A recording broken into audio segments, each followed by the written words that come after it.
Každý máme svého hrdinu, člověka, ke kterému zhlížíme.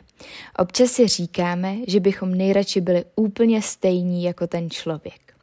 Pojďme se teď spolu zamyslet nad těmi, kteří takovými hrdiny byli během komunismu v Československu. Vzpomeneš si na některého z nich? Napadl tě Václav Havel, Milada Horáková, Karel Kryl? Všichni se postavili režimu.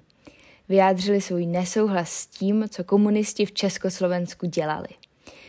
Mojí hrdinkou je Dagmar Skálová, skautka, která bojovala za svobodu v naší zemi a ctila všechny skautské zákony a slib. Vzala na sebe vinu za mladší skauty, kteří se podíleli na plánovaném převratu. Projevila svou odvahu a pokoru. Proto bych jí ráda zapálila svíčku. Ty si teď taky zapal svíčku a připomeň si svého hrdinu, který bojoval za svobodu v naší zemi.